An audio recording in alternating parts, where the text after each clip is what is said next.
네, 오늘도 우리가 가슴에 손을 얹고 함께 선포했으면 좋겠습니다. 하나님의 사랑이 우리를 채우십니다. 하나님의 사랑이 우리를 채우십니다. 우리는 그 사랑을 이루어갑니다. 우리는 그 사랑을 이루어갑니다. 그 사랑으로 우리는 서로를 세워갑니다. 그 사랑으로 우리는 서로를 세워갑니다. 아멘. 이렇게 주님의 사랑으로 채워지고 이어지고 세워가는 동안의 청년들 될 수 있기를 소망합니다. 오늘도 하나님께서 주시는 은혜가 이 자리 가운데 함께하고 계신 모든 분들 가운데 충만하게 넘치길 소망합니다. 우리는 지난주 농선봉 주제 말씀이었던 미가 6장 말씀을 함께 나누었습니다. 미가 6장 말씀을 통해서 우리 신앙의 자세가 어떠해야 되는지 얘기를 나누었었는데요. 우리 신앙이 겉모습보다는 중심이 하나님을 향하여 있어야 되고, 하나님과 언제나 관계 맺는 삶을 살아야 되며, 하나님 없이는 내 삶이 아무런 의미도 없다라는 것을 깨달아야 된다라고 하였습니다. 그리고 이 마음들을 바탕으로 하여서 우리가 농선봉 가운데 임하기를 함께 다짐했습니다. 채운마을이 하나님의 은혜 가운데 농선봉이 잘 마쳤고요. 이제 세운마을, 이룬마을이 남았습니다. 말씀과 같이 행할 수 있는 우리 동안의 청년들 될 수 있기를 소망합니다. 그래서 이 마음을 가지고 또 농선봉에 임할 때 우리가 중요하게 기억해야 될 것이 어떤 것이 있을까라고 생각했을 때 제가 한 가지 단어가 떠올랐는데, 그 단어가 무엇이냐면은 바로 복음이라는 단어입니다. 신앙생활 하면서 복음이라는 이 단어에 대해서 참 많이 들어보았을 텐데요. 여러분들께서는 복음이 뭐라고 생각하시나요? 복음에 대해서 한번 얘기해 주세요라고 요청을 받는다면 자신 있게 얘기할 수 있는 분 혹시 계실까요? 네, 마음속으로 손을 드셨을 거라 생각을 합니다. 제가 신대원에 이제 입학을 막 했을 때, 신대원에 막 입학을 했으니까 얼마나 이렇게 가슴도 뜨겁고 또 이제 자신감도 넘치는 삶을 살았겠습니까? 그러면서 이제 1학기 때 한 강의를 듣게 되었는데, 이 강의를 이제 진행하던 목사님께서 지금 제가 했던 질문을 똑같이 하더라고요. 여러분들은 복음이 뭐라고 생각하십니까? 라고 질문을 하던데, 제가 이 머릿속으로는 뭔가 알겠는데 뭐라고 논리정연하게 대답을 해야 될지, 어디서부터 어떻게 얘기해야 될지 감이 잘 안 잡히더라고요.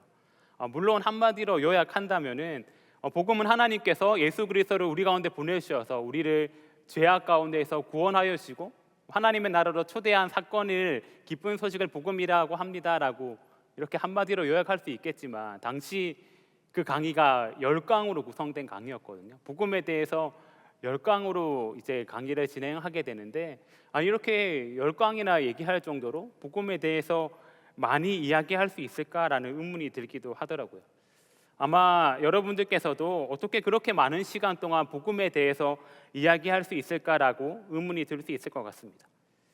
또 그런 의문과 동시에 그렇게 오랜 시간 강조하며 얘기할 만큼 복음이라는 것이 나에게 있어서 중요한가라는 생각이 들 수 있을 것 같습니다. 그래서 앞으로 약 한 8주에 걸쳐서 복음이 어떤 것인지 나누고자 합니다.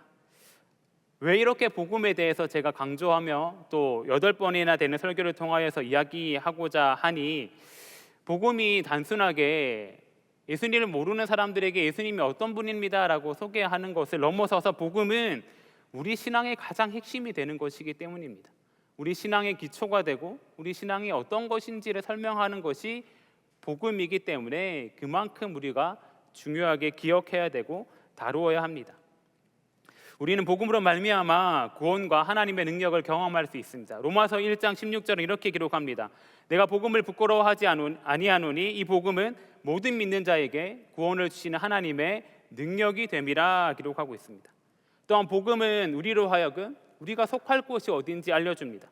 갈라디아서 말씀에서는 내가 그리스도와 함께 십자가에 못 박혔나니 그런즉 이제는 내가 사는 것이 아니요 내 안에 그리스도께서 사시는 것이라. 이제 내가 육체 가운데 사는 것은 나를 사랑하사 나를 위하여 자기 자신을 버리신 하나님의 아들을 믿는 믿음 안에서 사는 것이라 고백하고 있는 것을 통해서 우리는 복음에 어떤 능력이 있고 복음이 우리가 거해야 될 위치가 어디에 있는지를 알려주는 것이다를 너무나 잘 알 수 있습니다. 방금 제가 말씀드린 성경의 두 구절 외에도 성경의 수많은 구절들, 아니죠, 성경 창세기 1장 1절부터 요한계시록 마지막 절까지 이 성경 전체를 통틀어서 하나님께서는 복음이 어떤 것인지 우리 가운데 잘 나타내고 설명해 주고 계십니다. 그런데 우리는 그 복음을 너무 아무렇지도 않게 여기고 있지는 않으십니까? 우리 삶에 있어서 복음이 너무나도 중요한 것인데 복음을 얼마나 중요하게 받아들이고 계십니까? 그렇기 때문에 우리가 다시 한 번 더 복음이 어떤 것인지 알고 복음의 능력을 깨닫기를 원합니다. 복음이 내 삶을 변화시키고 내 삶을 이끌어가는 것임을 깨닫기를 소망합니다. 복음을 처음 들었을 때 그 감격이 우리 가운데 다시금 회복될 수 있기를 소망합니다. 그래서 오늘 설교의 제목을 다시 복음으로 정하였습니다. 우리는 복음이 어떤 것인지를 알고 복음이 어떤 것인지 다른 사람에게 또한 전할 수 있어야 됩니다. 그래서 그 놀라운 복음의 이야기를 우리가 함께 나눌 텐데요. 복음을 뜻하는 헬라어 단어는 유앙겔리온이라는 단어입니다.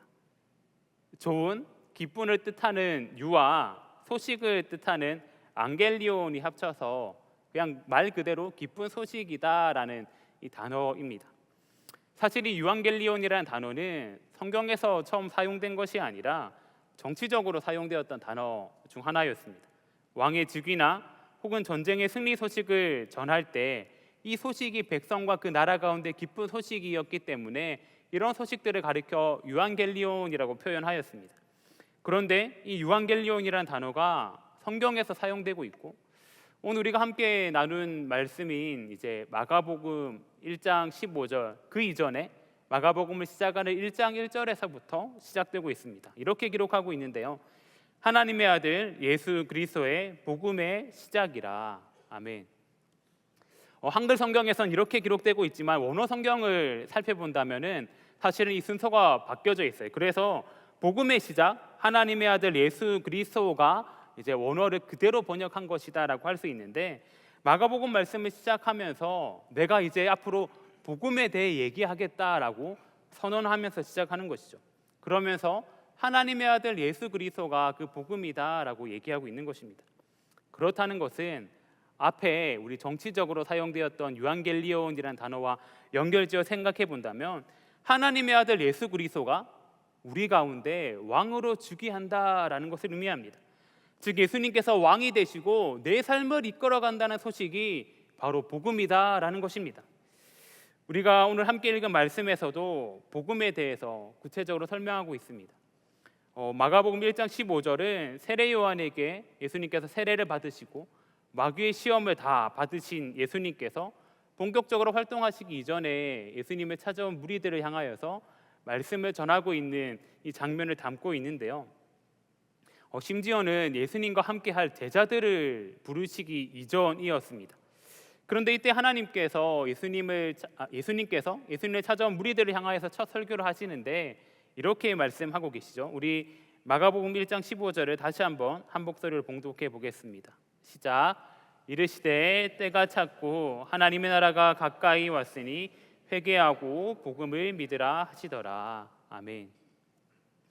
예수님께서 사역을 하시기 시작하면서 처음 하셨던 말씀이 처음 하셨던 설교가 이 말씀이라는 것이지요. 그런데 이 예수님의 이 한마디 가운데 복음에 너무나도 중요한 가치들이 많이 담겨져 있습니다. 예수님께서 말씀하신 복음의 가치들을 함께 나누도록 하겠습니다. 예수님께서 알려주신 복음의 가치 첫 번째는 복음은 하나님의 때가 시작되었다라는 것입니다. 우리 마가복음 1장 15절 말씀을 다시 한 번 더 봉독하겠습니다. 시작. 이르시되 때가 찼고 하나님의 나라가 가까이 왔으니 회개하고 복음을 믿으라 하시더라. 아멘. 말씀의 때가 찼고를 이제 다른 색깔로 표현해 두었는데요. 예수님께서는 말씀의 시작 가운데 때가 찼다라고 얘기하고 있습니다. 여기서 때에 기록된 단어는 바로 이제 카이로스라는 단어인데요. 이제 저도 설교 시간에 몇 번 언급했고 다른 분들께도 들어서 이미 익숙한 내용이겠지만 한 번 더 설명드리면 헬라어에서 시간을 표현하는 단어는 크게 두 가지입니다. 크로노스와 카이로스 이렇게 총 두 가지인데요. 이제 크로노스는 이제 일반적인 시간을 의미합니다. 이에 반면에 카이로스는 특정한 시간대를 이야기한다라고 할 수 있습니다. 예를 들어서 오늘이 이제 2025년 7월 27일 2시 20분 21분이 막 됐는데요. 이 시간이 대부분의 사람들에게는 크로노스의 시간대일 겁니다. 하지만 오늘 예배 가운데 하나님께서 주신 놀라운 은혜를 경험하고 내 삶이 변화되고 내 삶이 다시 하나님께 드리기로 헌신하며 나아가는 분들이 계신다면 그분들에게 오늘은 그저 크로노스의 때가 아니라 하나님의 때라고 할 수 있는 카이로스의 때라고 할 수 있을 것입니다. 그런데 오늘 말씀에서 예수님께서 때가 찼다라고 말씀하실 때 특정한 시간대인 카이로스로 얘기하셨고, 원어 성경을 살펴보게 되면 이 카이로스 앞에 정관사가 하나 더 붙어 있습니다. 특정한 시간대를 넘어서서 예수님께서 특정한 한 지점을 꼽아서 그때가 임하였다라고 말씀하고 계신 것입니다. 그때 예수님께서 오셨던 것입니다. 왜 하필 그때였을까요? 당시 이스라엘은 정치적으로는 로마의 지배를 받고 있던 때였습니다. 김영곤 목사님께서 쓰신 청년아 때가 찼다라는 책을 보게 되면 당시의 정치적 배경에 대해서 아주 구체적으로 설명하고 있는데, 그 내용을 요약하면 다음과 같습니다. 예수님이 태어나시기 전인 주전 63년경에 이제 로마가 예루살렘에 입성하여 통치를 하게 됩니다. 이때 이스라엘의 왕은 헤롯 대왕이었는데요. 헤롯 대왕은 이제 친로마주의자로 로마에게 잘 보여서 우리도 잘 살아보자라는 입장을 가지고 있었습니다. 그런데 당시 로마도 이제 밖을 향하여서 정치적인 활동들을 많이 하면서 내부에서는 이 두 명이 황제의 자리를 놔두고 다투고 있던 당시였습니다. 안토니우스와 옥타비우누스라는 이 두 사람이 이제 로마의 황제의 자리를 차지하기 위해서 치열하게 다투고 있었는데요. 헤롯 대왕은 이제 안토니우스라는 사람을 지지하였습니다. 근데 이제 로마의 황제가 누가 되었을까요? 네, 안토니우스가 아닌 옥타비우누스가 되어버렸죠. 헤롯 대왕은 어떻게 되었을까요? 자신이 지지하던 사람이 로마의 황제가 된 게 아니라 다른 사람이 로마의 황제가 되어버렸잖아요. 그래서 이제 이 헤롯 대왕은 로마를 향해 찾아가게 됩니다. 그래서 이제 이 옥타비우누스에게 무릎을 꿇고 막 절을 하는 거죠. 내가 잘못 판단했습니다. 내가 당신만을 온전히 섬기겠습니다라고 얘기를 하게 되는데, 얼마나 이렇게 잘 용서를 빌었던지 이 옥타비우누스가 이제 이 헤롯 대왕에게 이 이스라엘 지역을 통치할 통치권을 주게 됩니다. 이제 로마의 황제의 힘을 등에 업은 헤롯 대왕이 어떻게 하였을까요? 이제 예루살렘으로 돌아와서 피해 숙청을 시작하는 것입니다. 심지어는 자신의 아내와 장모, 동서 가족을 비롯하여서 자신에게 위협이 될 만한 모든 사람들을 다 죽이게 됩니다. 그리고 더 나아가서 이제 이 예루살렘 땅 가운데에도 황제의 신상을 짓고요, 또 극장과 경기장, 체육관, 목욕탕 등 로마의 건물을 수없이 많이 세우게 됩니다. 이게 헤롯 대왕의 힘으로 가능했을까요? 그렇지 않겠죠. 그 가운데 백성들이 피눈물 흘리면서 이 일 가운데 참여하였을 것입니다. 또한 종교적으로도 고난의 시기를 겪고 있었습니다. 하나님께서 말라기 이후에 하나님의 음성이 들려진 지 400년이 지나 시대였습니다. 자신들을 구원하여 줄 메시아가 온다라고 하였는데 그 메시아가 언제 오게 될지 전혀 감을 잡지 못하던 때였습니다. 또 메시아를 오기를 간절히 기다리던 사람들도 이 메시아가 단지 이 로마의 이 압제를 극복하고 정치적인 왕으로 등극할 것을 기대하고 있었습니다. 또한 문화적으로는 헬레니즘의 세계관이 인간의 이성과 쾌락과 신비주의 등을 강조하였지만 실제적으로 인간 내면에 있는 이런 갈급함들이나 영혼 구원을 주지는 못하였고, 사람들은 갈수록 공허해지는 시대 가운데 있었습니다. 이렇게 정치적, 문화적, 사회적으로 이렇게 사람들이 핍박받고 있고 아파하고 힘들어하고 있을 때 예수님께서 나타나신 것입니다. 그러면서 때가 찼다라고 이제 말씀하고 계신 것이지요. 이스라엘 백성들 가운데 이제 내가 너희들을 회복시킬 거야. 너희가 지금 압제받고 있는 곳에서 내가 너희를 건져내서 내가 말하는 하나님께서 말씀해 주시는 회복이 너희 가운데 있을 거야 라고 말씀하시는 것이 바로 때가 찼다입니다. 그런데 왜 하필 2000년 전 이때일까요? 때로 우리가 인생을 살아가다 보면 지금 내 삶은 2000년 전 그 이스라엘 백성들이 고통받고 억압받던 때보다 내 삶은 더 힘든 것만 같고 내 삶에도 답이 없어 보이고 내 삶에도 뭔가 일어나야 될 것 같은데 왜 하필 2000년 전에 오셨을까요? 라고 질문하시는 분이 계실 것 같습니다. 그런데 이것은 때가 찼다라는 이 단어의 시제를 살펴보면 더 큰 의미를 깨달을 수 있는데요. 때가 찼다는 이제 현재 완료 수동태로 기록되어 있습니다. 현재 완료의 경우 과거에 어떤 일이 이루어졌는데 그 일이 지금까지 영향을 미칠 때 사용하는 이 단어가 현재 완료입니다. 즉 때가 찼는데 그 때가 찬 그 일이 과거의 일로 머무는 것이 아니라 오늘날 지금 내 삶 가운데에도 영향을 미친다라는 것입니다. 또한 동시에 수동태로 기록되어 있습니다. 신적 수동태로 되어 있기 때문에 그때가 우연히 온 것도 아니고요, 내가 노력해서 그때를 맞이한 것도 아니고요, 하나님께서 그때를 채우셨음을 얘기하고 있습니다. 종합해 보면 어떤 의미일까요? 하나님께서 때를 채우시는데 그때가 과거 2000년 전에 그때에만 해당되는 것이 아니라 지금으로부터 쭉 영향이 미쳐져서 내 삶 가운데에도 영향을 미친다라는 것입니다. 예수님께서 말씀하신 그 때가 찼다 이 말이 2000년 전 예수님을 향해 나온 무리들을 위해서 하시는 말씀이 아니라 지금 오늘날 저와 여러분들을 향해 하시는 말씀이다라는 것입니다. 복음이 우리 삶에도 영향을 미친다라는 것입니다. 혹여 지금 고통과 괴로움의 시간을 보내는 분들 계십니까? 이스라엘 백성들이 그러하였던 것처럼 지금 내 삶에는 더 이상 소망이 없습니다. 정치적으로나 종교적으로나 문화적으로나 모든 것들을 돌아봤을 때 내 삶에 소망이 없어 보입니다라고 하면서 울부짖고 계신 분들이 계십니까? 그렇지 않습니다. 하나님께서는 오늘날에도 그분들을 찾아가셔서 말씀하고 계십니다. 때가 찼다. 예수님께서 내 삶에 개입하시겠다는 것입니다. 예수 그리스도의 복음이 그때에만 영향이 있는 것이 아니라 지금 내 삶 가운데 영향을 미친다라는 것입니다. 예수님께서 오시고 영향을 미치는 것이 단지 과거의 일이 아니라 오늘날 내 삶 가운데에도 충분히 영향이 된다라는 것입니다. 때가 찼다라고 말씀하시는 예수님의 그때를 경험할 수 있는 동안의 청년들 될 수 있기를 간절히 소망합니다. 예수님께서 말씀하신 복음의 가치 두 번째는 복음은 하나님의 나라가 가까이 왔다라는 것입니다. 우리 마가복음 1장 15절 말씀을 우리 다시 한번 더 봉독하도록 하겠습니다. 시작.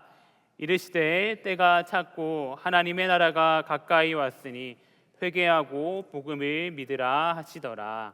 아멘. 예수님께서는 이어서 하나님의 나라가 가까이 왔다라고 말씀하고 계십니다.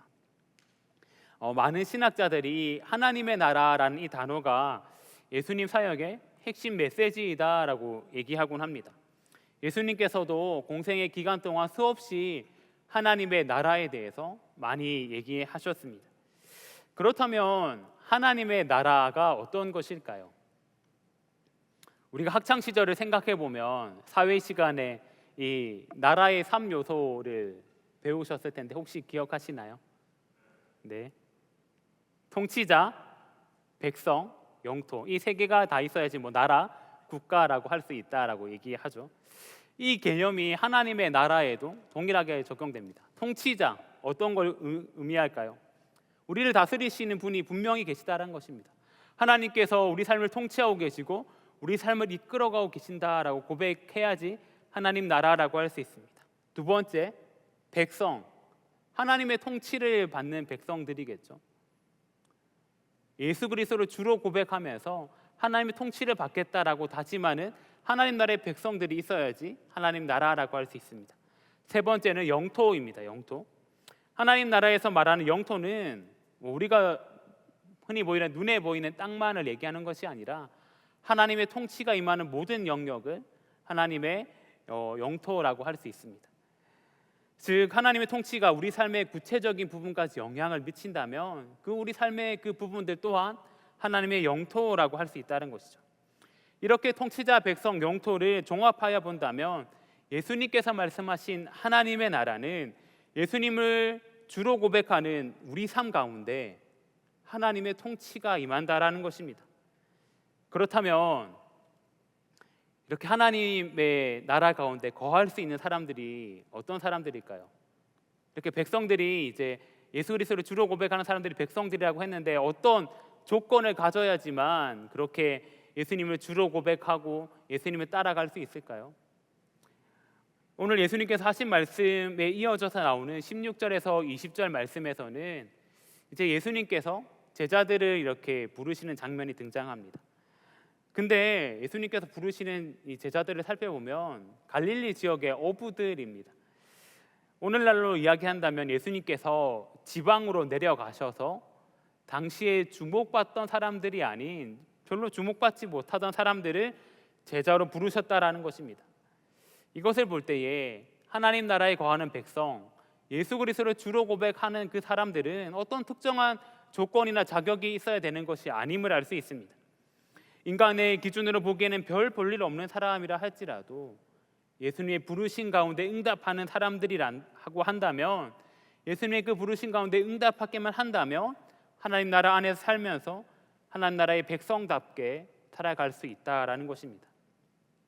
그리고 우리가 하나님의 백성들이 하나님 나라 안에 거할 때 정말 놀라운 일들이 일어나고 있는데요, 이어져 나오는 말씀을 보게 되면 21절에서 28절에서는 더러운 귀신 들린 사람이 고침을 받고요, 29절에서 34절에서는 많은 사람들이 고침을 받고 40절에서 45절에서는 나병 환자가 나음을 입습니다. 예수님께서 말씀하시고자 하는 것은 하나님 나라 안에 거하는 삶을 살아갈 때에 우리 교회의 비전과 같이 그 삶 가운데 치유와 회복이 있다는 것입니다. 우리 가운데 다치고 상한 것들이 회복된다라는 것입니다. 그 하나님의 나라가 우리 가운데 가까이 왔다라고 얘기하고 있습니다. 또 여기 가까이 왔다라는 단어가 참 오묘한 것 같습니다. 가까이 왔다라는 것이 왔다는 걸까요? 아니면은 가까이 있는데 아직 오지 않았다라는 걸까요? 네, 신학자들 내에서도 의견이 많이 분분하긴 하지만 사실은 둘 다 모두의 의미가 있다라고 얘기합니다. 그래서 하나님 나라에 대해서 이야기할 때 이런 표현들 많이 들어보셨을 것 같습니다. 이미와 아직이라는 단어인데요, 하나님 나라가 이미 임하였지만 아직 완전하게 임한 것은 아니다라는 뜻입니다. 하나님이 정하신 때가 되어서 예수 그리스도를 이 땅 가운데 보내주셨습니다. 그러면서 하나님 나라의 역사가 이 땅 가운데 이루어지게 하셨습니다. 하나님의 통치하심이 예수님을 통하여서 우리 삶 가운데 나타나기 시작하였고, 우리 또한 예수님을 통하여서 하나님 나라 가운데 참여할 수 있습니다. 그런데 그 나라가 아직 완전하게 임하지는 않았다는 것입니다. 완전하게 임하지는 않았다라는 것입니다. 그 나라가 완전하게 임할 때는 예수님께서 다시 이 땅 가운데 오실 때 그 나라가, 하나님 나라가 우리 가운데 완성됨을 우리는 고백하고 있습니다.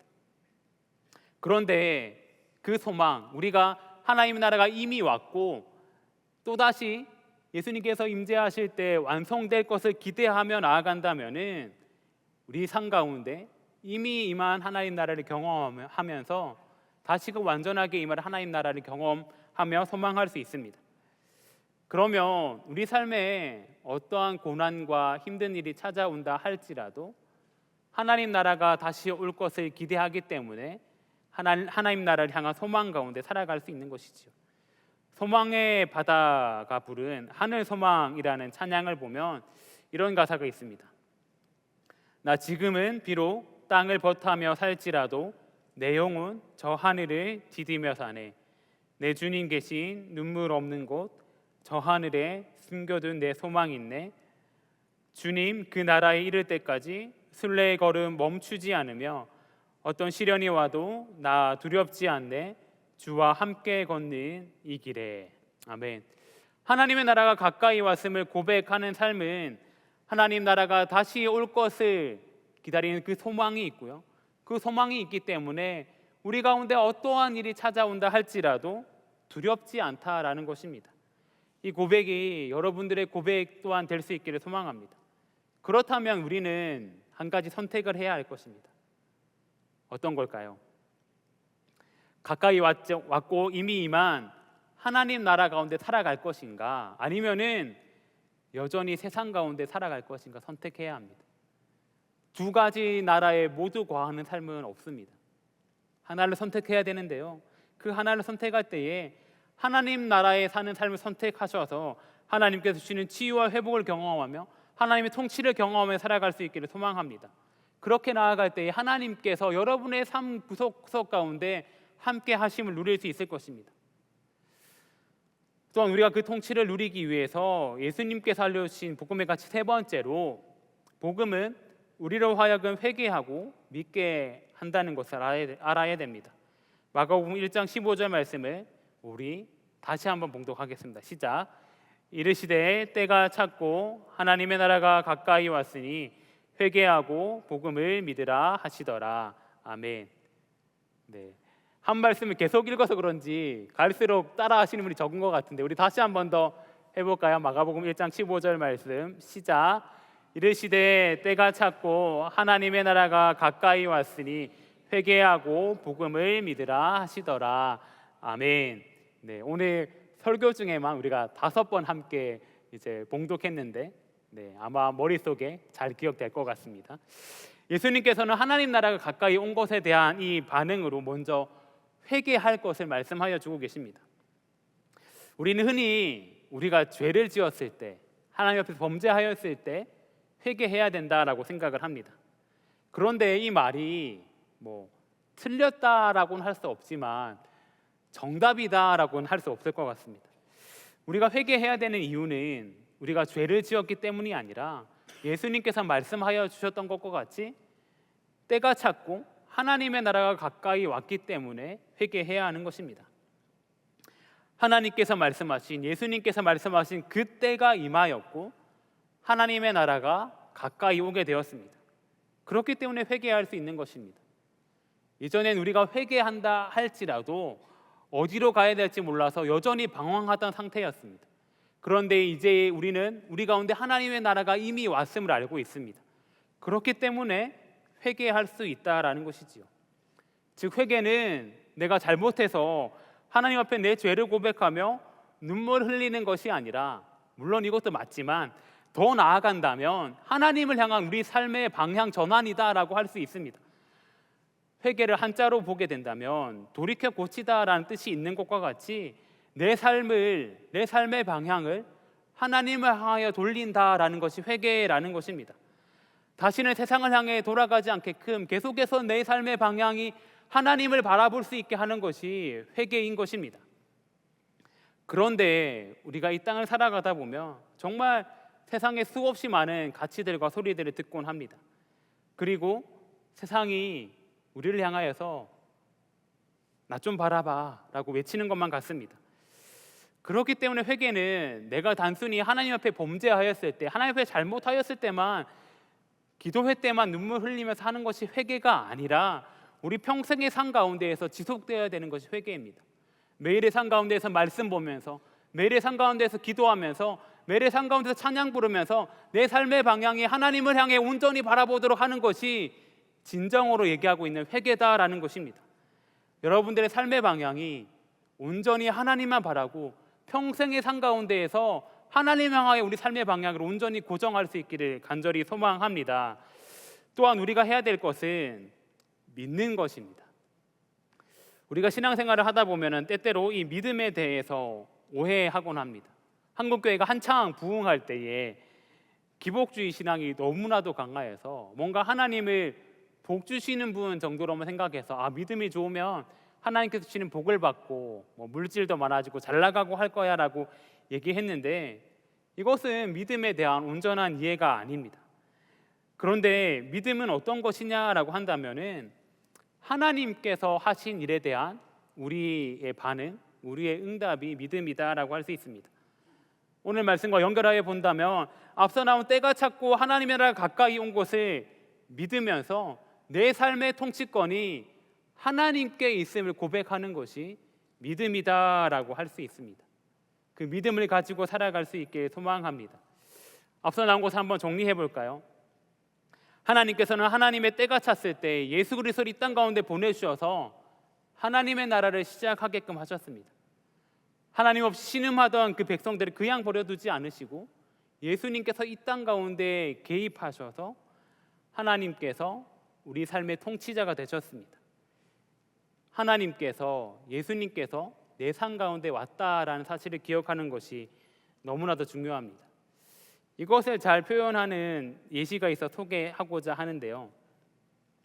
2022년에 방영한 드라마 중에 슈룹이라는 드라마가 있습니다. 보신 분들 계신가요? 네. 네, 감사합니다. 저는 이 드라마 전체를 보지는 못하였고 이제 한 토막을 이제 유튜브에서 그냥 우연히 클릭해서 보게 되었는데요. 이제 그 장면이 이렇습니다. 이제 한 양반이 자신의 집의 여성 노비를 겁탈하였고 이제 그만 임신을 하고 말았습니다. 그런데 오히려 이 여성 노비를 벌하고 쫓아내려 합니다. 누구의 아이인지 모른다는 게 그 이유였습니다. 너무 어이가 없지 않나요? 그런데 이때 한 여인이 나타나서 시원하게 양반의 뺨을 때리게 되는데요. 뺨을 맞고 당황하였던 이 양반이 이 여인까지 벌하고자 자신들의 이 노비들을 출동시키는데 그때 한 사람이 나타나서 이 여인께 외치죠. 뭐라고 외쳤을까요? 네, 중전마마라고 외치게 됩니다. 그래서 이 여인의 정체가 중전마마였다라는 것이죠. 그래서 이제 상황이 반전되고 맙니다. 큰 소리치던 양반까지 고개를 숙이고 용서를 구하고 있습니다. 그런데 이런 상황이라면 이 여성 노비가 기뻐해야 될 거잖아요. 자신을 벌하려던 양반이 이렇게 무릎 꿇고 있고 하니까. 근데 이 여성 노비의 반응이 이렇습니다. 마마께서 떠나시면 제 삶이 더 가혹해집니다 라고 고백하고 있는 거죠. 아마도 지금은 중전마마가 함께 있으니 양반이 무릎을 꿇고 용서를 구하지만 아마도 중전마마가 떠나게 된다면 자신이 받을 처지가 자신 앞에 어떤 삶이 펼쳐질지가 너무 뻔하기 때문에 이렇게 얘기했던 것 같습니다. 근데 이때 중전마마의 반응이 참 놀라운데 뭐라고 얘기하였을까요? 이렇게 얘기했습니다. 내 이미 너의 인생에 끼어들었다. 내 이미 너의 인생에 끼어들었다라고 하면서 이 여성 노비를 향하여서 손을 내밀고 있습니다. 잠시 잠깐 그 어려움의 상황을 해결해 주는 것이 아니라 문제의 근원을 해결해 주고 내가 너와 함께 하겠다라고 얘기하고 있는 것이죠. 그런데 성경에서는 이것보다 더 놀라운 것들을 얘기하고 있습니다. 하나님께서 내 삶에 찾아오셔서 내 삶의 모든 문제를 해결해 주시고 나와 함께 하실 뿐만 아니라 내가 하나님의 직접적인 통치를 받는 사람임을, 하나님의 자녀가 된 존재임을 성경에서는 얘기하고 있다라는 것입니다. 그렇기 때문에 우리가 할 일은 하나님께서 내미신 그 손을 붙잡기만 하면 되는 것입니다. 하나님을 향해서, 우리를 향해서 내미시는 하나님의 그 손을 잡기만 하면 되는 것입니다. 아마도 이 자리에 계신 모든 분들께서는 이미 그 손을 붙잡고 하나님과 함께하고 계신 분들이실 것입니다. 그런데 그 손을 잡은 지 오래되었다고 그 손을 잡았을 때의 감격이 지금 잊혀지고 있지는 않습니까? 그렇다면 그 감격이 회복될 수 있기를 소망합니다. 그러면서 내가 이 땅을 살아갈 수 있는 이유, 내가 이 땅에서 어떤 것들을 할 수 있는 이유가 다른 것에 있는 것이 아니라 이 복음 때문임을 기억할 수 있게 소망합니다. 하나님께서 내 삶을 향해 찾아오셨고 하나님의 때를 말씀하여 주시며 하나님 나라에 사는 백성이라고 우리를 말씀하여 주시기 때문에 우리가 이 땅 가운데 살아갈 수 있음을 기억할 수 있기를 소망합니다. 나를 위해서 내 삶에 개입하여 주시고 우리를 영원한 하나님 나라 가운데 초대하여 주시는 그 하나님의 초대에 응답하며 복음의 감격을 늘 회복하며 살아가는 여러분들 될 수 있기를 간절히 소망합니다. 아멘. 함께 기도하겠습니다. 사랑해 주님, 참으로 감사를 드립니다. 오늘도 말씀을 통해 우리 가운데 가까이 다가와 주시니 감사를 드립니다. 우리가 이 땅 가운데 살아가면서 어디로 갈지 몰라 방황하고 헤매이고 있을 때 우리 가운데 찾아오시며 복음의 문을 열어주신 예수님을 만나며 나아갑니다. 그리고 지금 이 순간 하나님의 나라가 우리 삶 가운데 임하고 있음을 고백하며 나아갑니다. 우리가 하나님 그 손내미시는 그 손내밈에 반응하며 하나님의 손을 잡고 우리 가운데 다시 한 번 더 복음의 감격이 회복될 수 있게 하여 주시옵소서. 우리 주 예수 그리스도 이름으로 기도드리옵나이다. 아멘.